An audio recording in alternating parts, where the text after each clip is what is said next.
ओकरा बाद तू हमार का उखाड़ लेबो।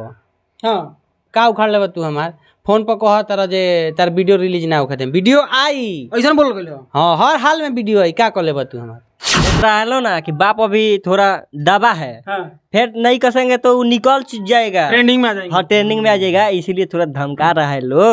और जाके हाँ देखिए बेटा तारा रोकला से कृष्णा जाक टीम ना रुकी। हाँ। समझ लो तहार औ का कह जले ट्रेंडिंग में चलता है हर कंटेंट हो। हाँ रात दिन मेहनत कर कृष्णा जाक टीम तू कहबा कि तहार कंटेंट हो। ये बहुत दिक्कत वाला बात बाबे।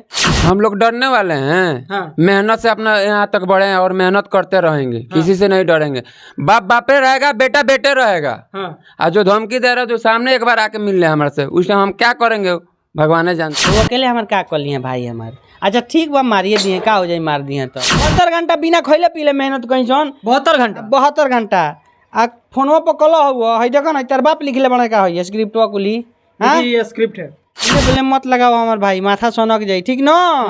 तारा से पहले मिलियन व्यू देख ले बानी बिल्कुल। तारा से पहले 4K वीडियो ले आइल बानी ठीक न।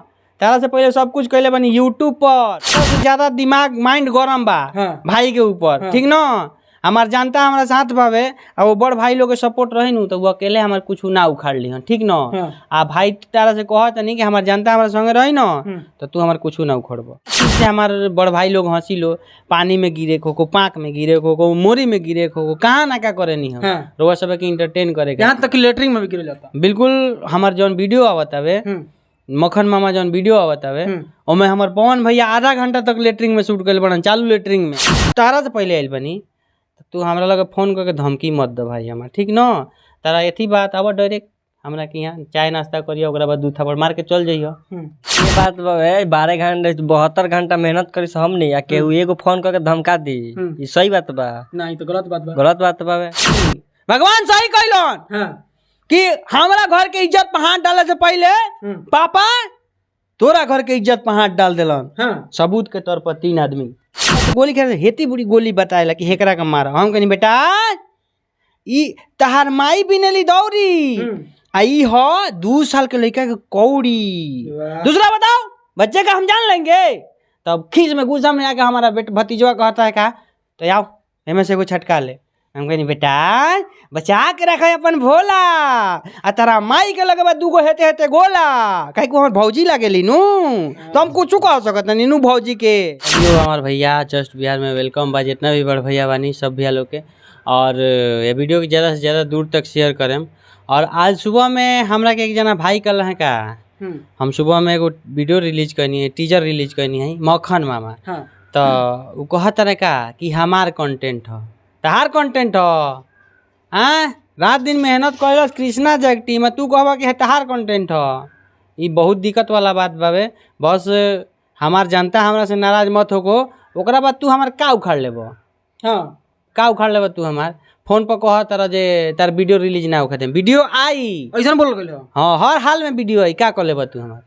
हैं मतलब आपको कृष्णा जैक टीम को कृष्णा जैक को क्यों खुलेआम धमकी दी जा रही है? अब लागत है भाई के कि वीडियो सही बा तो वीडियो के दबावे के चाहिए ए पर ब्लेम लगावे के चाहिए। तेरा ब्लेम लगावला से रुक जाई वीडियोवा आई एडिटिंग चलता ओकर। हाँ। टीचर आ गइल बनू वीडियो आई और बहुत जल्दी आई। हाँ। हाँ। अच्छा काहे धमकी मिलल काहे का मतलब का मैटर होला का कहत रहन फोन पर कहत ना जे हमार वीडियो हो। हाँ। हमार स्क्रिप्ट हो। हाँ। तू काहे बनैले बड़ो हम रे भाई हमनी के रात दिन मेहनत करनी सब पूरा टीम मेहनत करके बनैलस। हाँ। ओकरा बाद तू कहबा कि हमार वीडियो तो के तार वीडियो हो जाई तो आवे तो हमार वीडियो आ जाई तो वीडियो से वीडियो मैच कर जाई। हाँ। मान के तार वीडियो पहले आइल बा हमार लास्टे में आवे दो ना भाई पहले तू काहे ब्लेम लगाओ तो आवे से पहले आ जाए दो ओकरा बाद देखल जाई कि कावना वीडियो कोई के मैच तरह से करत कि नहीं करत ओकरा बाद तो लोग जानते बा कि तार वीडियो आइल बा पहले के।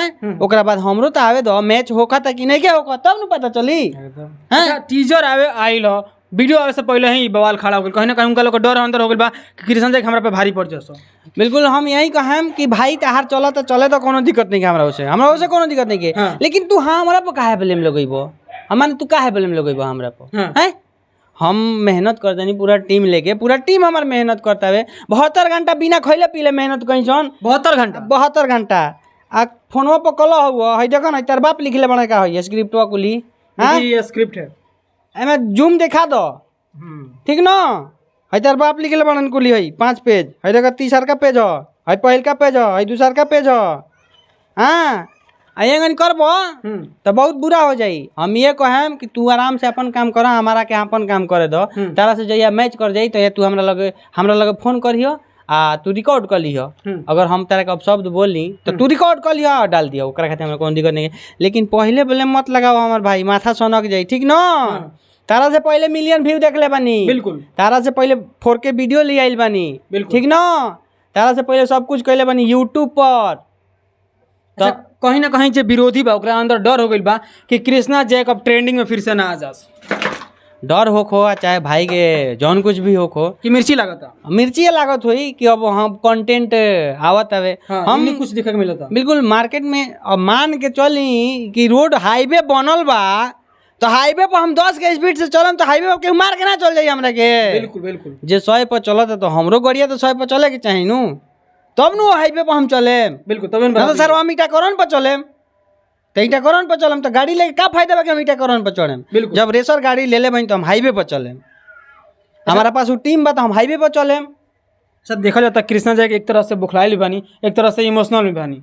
इमोशन कुछ नहीं के एबरा ज्यादा से ज्यादा दिमाग माइंड गरम बा भाई के ऊपर ठीक ना। हमार जानता हमारा साथ बावे और वो बड़ भाई लोग के सपोर्ट रही नु तो वो अकेले हमार कुछ ना उखाड़ ली ठीक ना।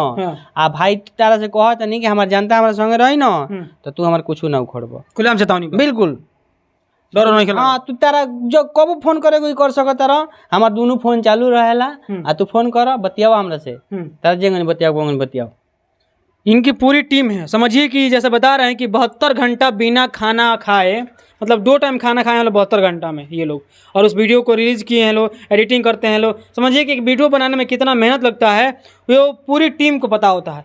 यहाँ पे देखिएगा एक शख्स हैं, इनके ही टीम के मेंबर हैं जो कि इस वीडियो में मक्खन मामा का रोल निभाया है। ये देखिए एक अपने चेहरे को एक अलग डिज़ाइन में, एक अलग नज़रिया से में लाना दर्शकों के लिए वो कितनी बड़ी चैलेंज होती है ये आप समझ सकते हैं। अगर एक क्रिएटर हैं इतने लोग तो कहीं ना कहीं उन लोगों की वो उसमें मेहनत लगती है, टाइम लगता है, फिर एडिटिंग, फिर पैसा कितना। अच्छा एक वीडियो बनाने में लगभग 1 लाख के खर्च आ जाएगा भैया। हमार पैसा खर्चा कर जाओ तो करोड़ों रुपया खर्चा हो जाई। और देहात एरिया के ये सब बात बा तो हमनी के कोशिश करें जन कि हर चीज के कॉस्टली देखावल जाओ। नासा भी आज सैटेलाइट भेजेला तो महंगा सैटेलाइट भेजेला, भारत भी सैटेलाइट भेजेला तो सस्ता में ओकरा से ज्यादा भेज देला। तो कहीं ना कहीं हमने कोशिश करनी कि सस्ता एती में सस्ता बजट में हमने के अच्छा चीज लिया कर सब के दी। बिल्कुल बिल्कुल। और एमे भाई बले मत लगाव, तू तहार करोड़ों लागो लाखों लागो लगाव बनाव, कोनो दिक्कत नहीं है। कृष्णा जैक टीम जरूर तहार मुकाबला करी और ई कृष्णा जैक के वादा बा कि तहार मुकाबला करी। कृष्णा जैक की टीम तैयार बा बिल्कुल। अच्छा जब धमकी मिल रहा कृष्णा जैक के, ऐसा भी हो सकता है कहीं गनी पर कुछ हो जाओ तो? अरे हमार भाई हमार पब्लिक हमार जनता हमारा संगे बा तो वो अकेले हमार का कर लिए भाई हमार। अच्छा ठीक बा मारिए दिए का हो जाए मार दिए तो हाँ ये हो नू कि भाई लोग के सेवा करो। दर्शकों के लिए सब कुछ करते हैं, ये अपने लिए कुछ नहीं करते हैं। सिर्फ इनको यही इसी से मतलब रहता है कि हमारे दर्शक जितने भी हैं वो खुश रहें, हमारे वीडियो से मनोरंजन करें, यही ना। बिल्कुल बिल्कुल। हम हमेशा कोशिश करें नहीं कि का चीज़ से हमारे बड़ भाई लोग हंसी लो, पानी में गिरे को पाँक में गिरे को मोरी में गिरे को कहाँ ना क्या करे नहीं हम रोज सब के इंटरटेन करे, यहाँ तक कि लेटरिंग में भी गिर जाता। बिल्कुल। हमार जौन वीडियो आवत हवे मक्खन मामा जौन वीडियो आवत हवे ओमे हमार पवन भैया आधा घंटा तक लेटरिंग में शूट कर बड़न चालू लेटरिंग में, और ओमे ब्लेम लगेबा तो बहुत बुरा हो जाई। वो जुनून बा, वो अंदर जुनून बा भाई के, तब न उतना देर दोसर के रही तो कहते हम करबे ना करब। लेकिन हमने के हंसावे खातिर वो चीज, वो कहानी देखावे खातिर वो चीज कैले बानी सन। और वो सब के बीच में बहुत जल्दी आई वीडियोवा ई ना कि ना आई या डेरा जाम हमनी के लियाम सन, एकदम लियाम सन जौन करे कोई भाई तू कर लिया। कृष्णा जैक की पूरी टीम है, इन लोगों ने इंस्टाग्राम पे लगातार पोस्ट डाल रहे हैं कि जेकरा अंदर दम बा उ लाओ आवत रोक सको हमारा वीडियो के, या आओ हमारा वीडियो से मैच करे। अगर बिल्कुल हम ये कहें कि जे हमारा संगे मतलब एबरा टांग में टांग लड़ावतावे ओकरा अंदर दम बा उ आगे करो, ओकरा बाद हम का करे मुँह का करियन उ जानते रहे, हम जानते नहीं। वो हमरा के एक थापड़ मारी, हम ओकरा के एक थापड़ मारे, और डिसाइड ई हमार जानता हमार भगवान करी कि हम तहार कॉपी कर ले बनी कि तू हमार कॉपी कैले बड़ा, ठीक न। कृष्णा जैक से तहारा टीआरपी मिलल होई, लेकिन तहारा से कृष्णा जैक के टीआरपी नहीं खे मिलल। बिल्कुल बिल्कुल ठीक न। कृष्णा जैक जौन कुछ भी कैले बड़न अपन कैले बड़न, अपना टीम के बदौलत कैले बड़न, टीम कृष्णा जैक के सपोर्ट कैले बा, हमार जनता सपोर्ट कैले बा, तब नु यहाँ बानी। तारा सपोर्ट कैले से बानी हम। तू टांग ना खींचब तो तू हमरा के सपोर्ट कर देबो, हैं? तारा से तू सपोर्ट कर देबो। पूरा बौखलाए हुए हैं। बिल्कुल हम हमारा सही काम में केहू काहे गलत ओकरा के ठाड़ाई, हम गलत बानी तो तू देखाओ ना सोशल मीडिया तो बढ़ले बानी आए करे खातिर भाई। बिल्कुल हैं?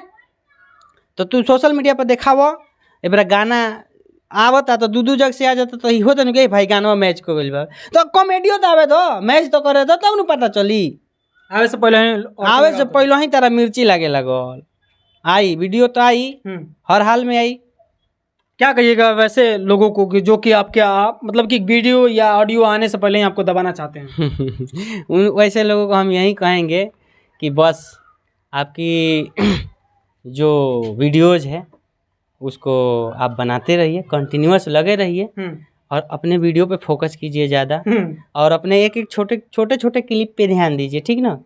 कृष्णा जैक के क्लिप पे, कृष्णा जैक के स्टोरी पे ध्यान मत दीजिए, ठीक ना।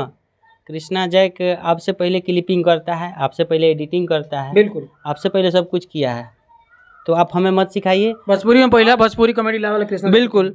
और ये हम कह नहीं की जगत, लेकिन हम आइल बनी, बिल्कुल हम आइल बनी यूट्यूब पर तारा से पहले आइल बनी, तो तू हमरा लगे फोन करके धमकी मत दे भाई हमार, ठीक न। तारा एथी बात आवा डायरेक्ट हमरा के यहाँ चाय नाश्ता करिए, ओकरा बाद 2 थापड़ मार के चल जाइए। आवा चाय नाश्ता किया करवाइएगा उसको। बिल्कुल। हमारा घरे आ गलो तो हमार हित बड़ा भाई तू। आवा खैला के बाद किनु बात बा। देखिए ये सारी बातें हैं जो कि कहा जाता है ना कि मतलब कि जो पॉलिटिक्स होता था वो नेतागिरी में ही होता था, अब भोजपुरी इंडस्ट्री में भी हो गया है, यहाँ तक कि अब कॉमेडी इंडस्ट्री में भी हो गया है। ये आपको बता दें कि भोजपुरी में अगर भोजपुरी पहले कोई कॉमेडी लाया तो कृष्णा जैक है, और कृष्णा जैक की पूरी टीम है।